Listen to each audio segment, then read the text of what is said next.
तो इसका एक कंपोनेंट आएगा, क्या आएगा बताओ, 100 साइन 15 डिग्री। और बच्चों साइन 15 डिग्री की वैल्यू दे दी गई है कितनी, तो हम वही 5वीं क्लास का यूनिटरी मेथड यूज करेंगे। हम बोलेंगे जिस समय लेंथ 30 सेंटीमीटर था उस समय मास 3 kg था, तो जिस समय लेंथ 1 होगा 2 mg, इधर mg इधर 2 mg, इधर mg इधर 2 mg। तो सबसे पहले ये बताओ वीडियो पॉज करो, सोचो और बताओ कि क्या तीनों केस में एक्सेलरेशन सेम होगा।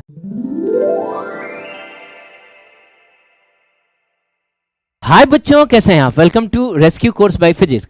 अब बच्चों अभी हम एक्सेलरेशन से रिलेटेड प्रॉब्लम्स देख रहे हैं, तो इस लेक्चर में भी कुछ और प्रॉब्लम्स हम लोग कंटिन्यू करेंगे, ठीक है। तो इसको आप वीडियो को पॉज करिए, कम से कम एक बार पढ़िए, समझने की कोशिश करिए क्वेश्चन कहना क्या चाह रहा है, ठीक है। और जितना ज़्यादा से ज़्यादा हो सके आप इसमें अपनी जान लगा दे बच्चों, ट्राई करें, ठीक है। हो गया, देखा जाए। चलिए, कहता है रोप ऑफ मास m। अच्छा, अब की बार ना ये कोई स्ट्रिंग नहीं है बच्चों, कोई पतला सा धागा नहीं है, एक मोटी सी रस्सी है जिसका मास है m और लेंथ है l, है ना बच्चों। मास कितना है बताना तो जल्दी, m है और लेंथ कितना है तो l है। Lying on a horizontal table pulling by a force f, the tension in the string at a distance x from the free end. अच्छा बच्चों एक बात याद रखना कि जब तक कहा ना जाए तो हम सरफेस को फ्रिक्शनलेस ही लेके चलेंगे, ठीक है, कोई फ्रिक्शन वगैरह नहीं है। तो हमको ये बताना है कि इसके फ्री एंड से, फ्री एंड का मतलब हुआ वो एंड जहाँ पे फोर्स नहीं लगा है, वहाँ से x डिस्टेंस की दूरी पे। तो बच्चों यहाँ से कहीं ना कहीं x डिस्टेंस की दूरी पे बताना है कि टेंशन कितना होगा। अब जाहिर सी बात है रोप है ना बच्चों। तो देखो यार, रोप मासलेस हो या उसके पास मास हो, अगर वो खिंचाएगा बच्चों, वो तनाएगा, उसमें तनाव आएगा, तो ऑब्वियसली उसमें टेंशन आएगा। तो यही बताना है कि यहाँ पर टेंशन कितना है। तो बच्चों इसके लिए ना सबसे अच्छा तरीका ये होता है कि आप इसको यहाँ से डिवाइड कर दें, इसको एक ब्लॉक मान लो, इसके एक ब्लॉक मान लो, और बीच में ना एक मासलेस धागा अटैच कर लो, ठीक है। और जो टेंशन तुम बताओगे वो उसी धागे में बता देना, ठीक है बच्चों। तो एक काम करते हैं, ये आपका सरफेस रहा, ठीक है, सरफेस रहा, और हम इसको एक ब्लॉक मान लेते हैं, एक धागा अटैच करके, फिर इसको एक ब्लॉक मान लेते हैं, और फिर हम एक फोर्स F लगा लेते हैं, ठीक है। अब सवाल ये है कि भाई टोटल मास जो था, है ना बच्चों, ये टोटल x है, हाँ, तो जाहिर सी बात है ये कितना होगा, तो ये L माइनस एक्स हो जाएगा। अरे टोटल लेंथ तो L है ना। तो बच्चों टोटल मास जो था वो m था, तो इसका मास कितना होगा, तो है ना 5वीं क्लास का यूनिटरी मेथड हम यूज करेंगे। हम बोलेंगे कि जिस समय लेंथ L था उस समय मास m था, तो बच्चों लेंथ 1 होगा तो उस समय मास m अपन L होगा। एक्चुअली इसको कहा जाता है मास पर यूनिट लेंथ, ठीक है। तो जिस समय लेंथ x होगा, बोलो बच्चों, उस समय मास कितना होगा। तो आपको याद है ना कि दूसरे स्टेप में हम इससे डिवाइड करते हैं, लेकिन तीसरे स्टेप में हम इससे मल्टीप्लाई करते हैं, तो it will be something like m by L into x, यानी इसका मास हो गया m by L into x. तो बच्चों सिमिलरली इसका मास हो जाएगा m by L into L minus x, ठीक है। अरे बस करना क्या है, x की जगह पे l माइनस एक्स रखना है, ठीक है। तो हो गया बच्चों, ये दो ब्लॉक का एक सिस्टम बन गया। तो सबसे पहला काम तो तुम ये कर लो कि तुम एक्सेलरेशन निकाल लो।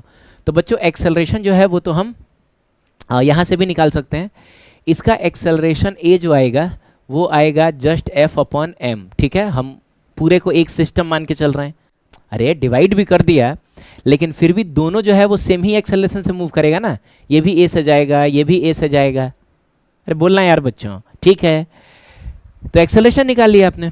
अब उसके बाद आप इसका फ्री बॉडी डायग्राम बना लें, पहले वाले ब्लॉक का।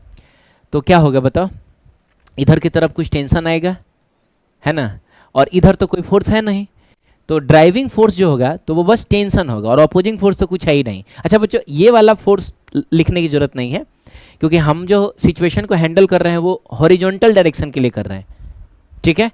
अरे हमको जो टेंशन चाहिए वो टेंशन हॉरिजॉन्टल डायरेक्शन में है, तो वर्टिकल डायरेक्शन वाले फोर्सेस को लिख के टाइम वेस्ट करने की जरूरत नहीं है, ठीक है। हमसे अगर नॉर्मल पूछता तो देखा जाता है ना।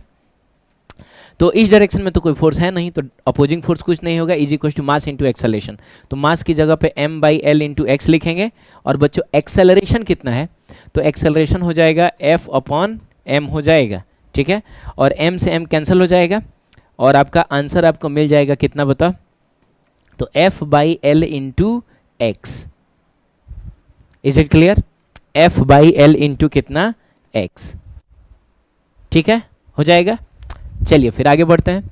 ये क्वेश्चन आप ट्राई करिए, बढ़िया क्वेश्चन दिख रहा है ये। वीडियो को पॉज करो, ट्राई करो जल्दी। कर लिया, देखते हैं। कहता है इन the figure shown a uniform rod of length 30 centimetre, आपको दिख रहा होगा एक रॉड है 30 सेंटीमीटर का है, having a mass of 3 kg, मतलब टोटल मास 3 kg है। अच्छा बच्चों, तो ठीक है 30 सेंटीमीटर का मास 3 kg है ऐसा बोला है। The string shown in the figure are pulled by constant forces of 20 newton and 30 newton. The force exerted by 20 centimetre part of the rod on the 10 centimetre part. अच्छा, ये तो बताया नहीं है कि कौन सा 20 है कौन सा 32 है। चलिए इसी को हम लोग 20 मान लेते हैं, शायद मिस हो गया होगा टाइप करने में, और इसको 32 मान लेते हैं। ठीक है, चलिए अब क्या किया जाए भाई।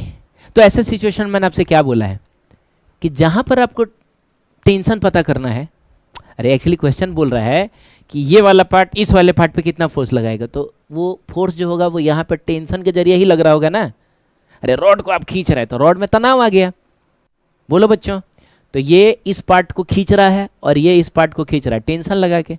तो मैं तो कहता हूँ भाई कि इस फोटो को तुम फिर से बना लो, है ना, और एक ब्लॉक तुम इसको मान लो, एक ब्लॉक जो है, हेलो, एक ब्लॉक जो है बच्चों, एक ब्लॉक तुम इसको मान लो,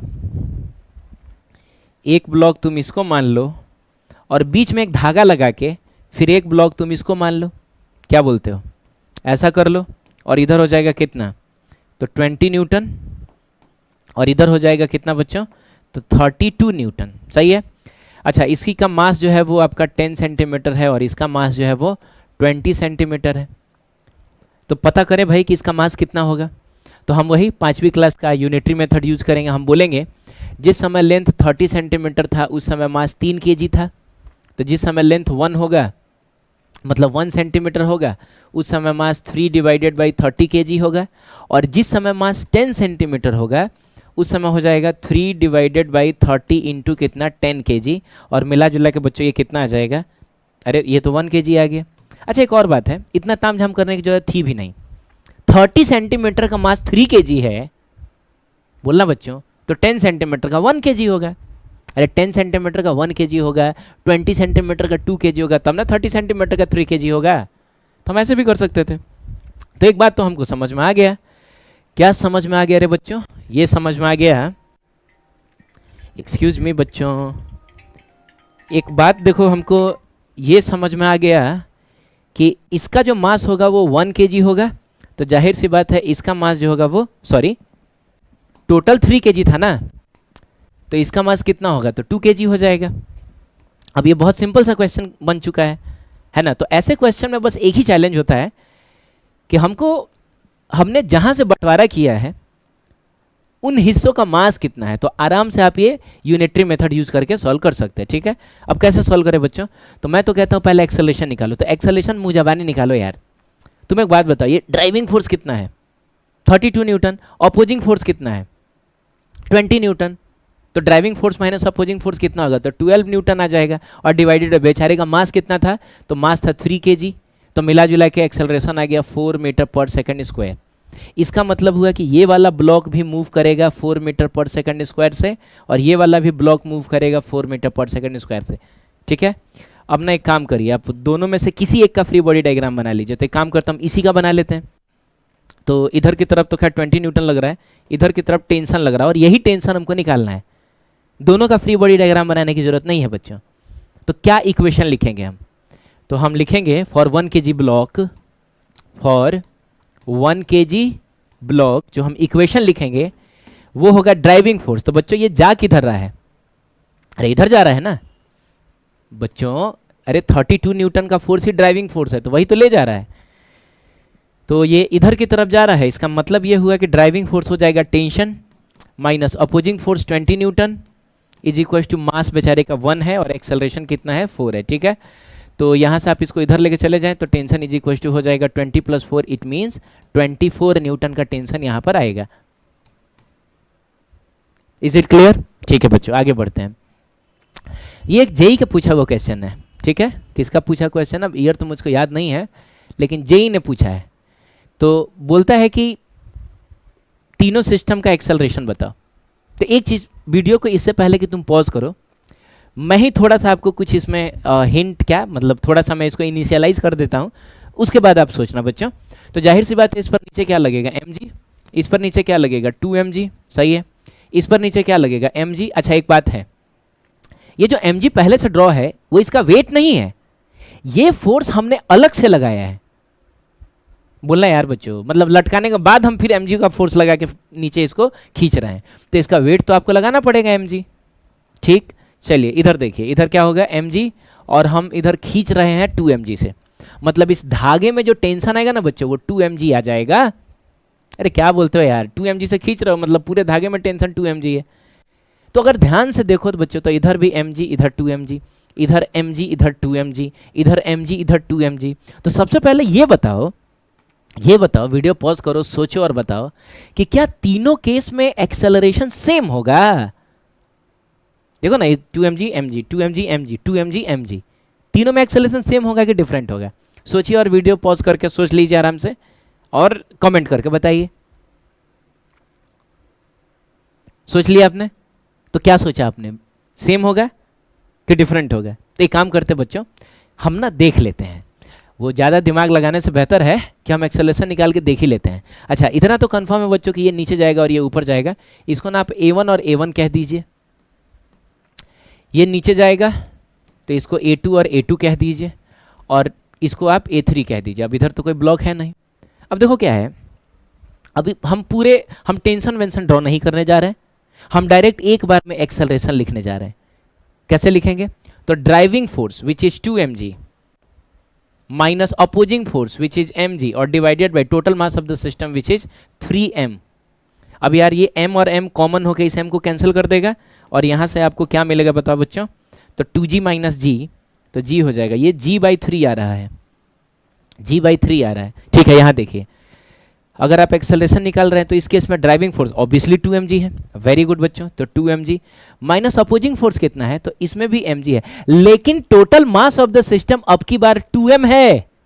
अब यहीं पे जाके अंतर आ गया बच्चों, तीनों केस में ड्राइविंग फोर्स और अपोजिंग फोर्स तो सेम है, लेकिन सिस्टम का मास तो सेम नहीं है ना, और इसीलिए एक्सेलरेशन भी सेम नहीं होगा। और बच्चों जब आप यहाँ 2m लिखेंगे, mm कॉमन होकर इस m को कैंसिल कर देगा, और 2g माइनस g जो होगा वो g हो जाएगा, और a2 इज इक्वल टू आपका आ जाएगा g/2। ठीक है, इस केस में बताओ बच्चों ड्राइविंग फोर्स कौन सा है? तो जाहिर सी बात है 2mg ही है ना। यहाँ देखो चाहे यहाँ देखो, ठीक है। माइनस अपोजिंग फोर्स, तो अपोजिंग फोर्स बच्चों ऑब्वियसली mg है। अरे एक्सेलरेशन के डायरेक्शन में 2mg है और एक्सेलरेशन को अपोजिट डायरेक्शन में mg है, और divided by total mass of the system m है बेचारे का।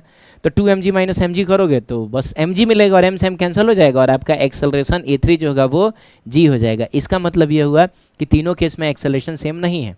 नेट फोर्स चलो सिस्टम पे सेम है, लेकिन चूंकि मास सेम नहीं है इसीलिए एक्सेलरेशन भी सेम नहीं है। ठीक है ना, बढ़िया क्वेश्चन था ये। आगे बढ़ो बच्चों, क्या बात है यार, ये क्वेश्चन थोड़ा ठीक ठाक लग रहा है, सिंपल क्वेश्चन है, करके दिखाइए बच्चों। वीडियो पॉज करिए, ट्राई करिए। हो गया, चलिए देखते हैं क्या कहता है।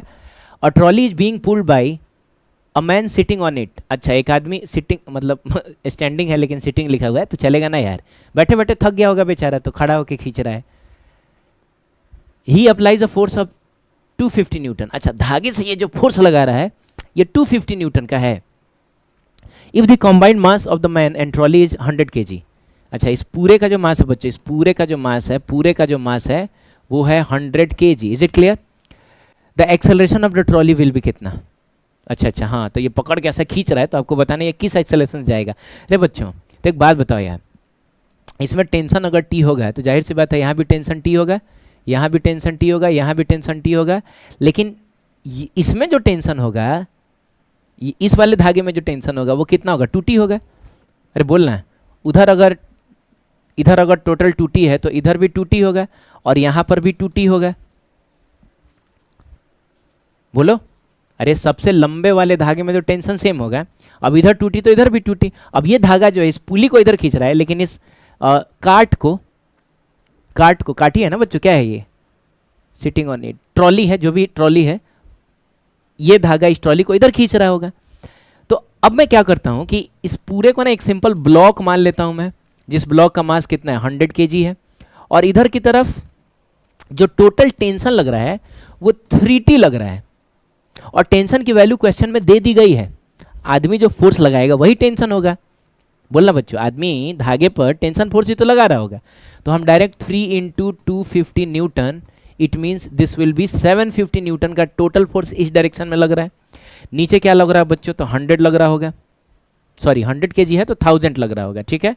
ये कितना है, ये कितना है बच्चों, अच्छा 15 डिग्री होगा, छूट गया है गलती से, 15 डिग्री होगा।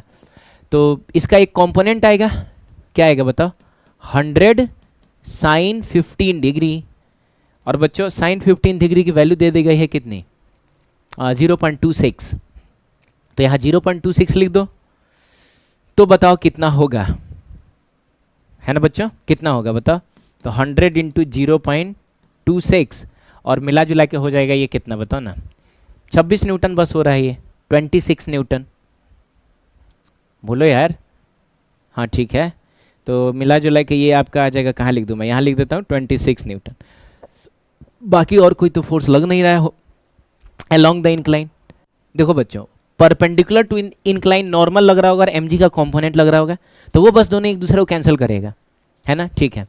अब एक्सेलरेशन हम चलिए मान लेते हैं इधर की तरफ ये है, तो ड्राइविंग फोर्स कितना है बच्चों, तो 750 माइनस अपोजिंग फोर्स कितना है, तो 26 इज इक्वल टू बेचारे का मास 100 है और एक्सेलरेशन जो है वो a है, ठीक है। अब बताओ 750 में से 26 जाएगा तो कितना बचेगा, तो ये हो जाएगा 724, यही होगा, इज इक्वल्स टू 100A। तो a इज इक्वल टू हो जाएगा 7.24 के आसपास में।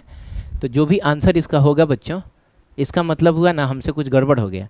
पता है गड़बड़ क्या हो गया, गड़बड़ ये हो गया कि हमको शायद 9.8 लेना होगा, और ज़्यादा आसपास में आंसर तो यही आ रहा है, तो यही होना चाहिए, लेकिन 9.8 लेने से शायद आंसर आए, ठीक है। तो कोई बात नहीं है, एक काम करते हैं, हम लोग 9.8 ले लेते हैं।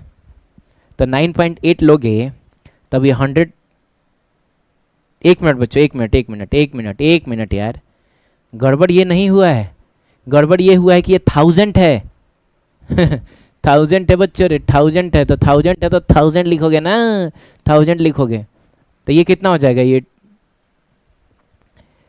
1000 लिखोगे तो 260 हो जाएगा, 260 हो जाएगा। तो 250 में से 260 गया तो कितना बचेगा, बोलो, तो हो जाएगा तुम्हारा कितना, 490 हो जाएगा, 490 हो जाएगा। तो अगर आप यहाँ पर 490 लिखते हैं बच्चों, 490 लिखते हैं, 490, तो 490 डिवाइडेड बाई 100 करोगे तो 4.9 आ जाएगा, यानी सही है, ठीक है। तो थोड़ा सा मिस्टेक ये हो गया था कि 1000 को हमने गलती से 100 लिख दिया था। तो इतना मीटर पर सेकंड स्क्वायर का एक्सेलरेशन आएगा, और ये सिंपल सा क्वेश्चन था, ठीक है बच्चों। चलिए मिलते हैं, तो अब कुछ डिफरेंट बातें करेंगे। बातें तो एक्सेलरेशन वाली ही होंगी लेकिन डिफरेंट होंगी। अब क्या होगा कि ब्लॉक्स का एक्सेलरेशन सेम नहीं होगा। एक ही सिस्टम में एक ब्लॉक किसी और एक्सेलरेशन से मूव कर रहा होगा, तो बच्चों एक ब्लॉक किसी और एक्सेलरेशन से मूव कर रहा होगा, तब उस सिचुएशन को कैसे हैंडल करेंगे वो सब हम सीखेंगे, ठीक है। थोड़ा बहुत वर्क वगैरह का कॉन्सेप्ट हम लोग यूज़ करेंगे। तो चलिए मिलते हैं नेक्स्ट लेक्चर में बच्चों, तब तक के लिए thank you so much and a very happy Diwali.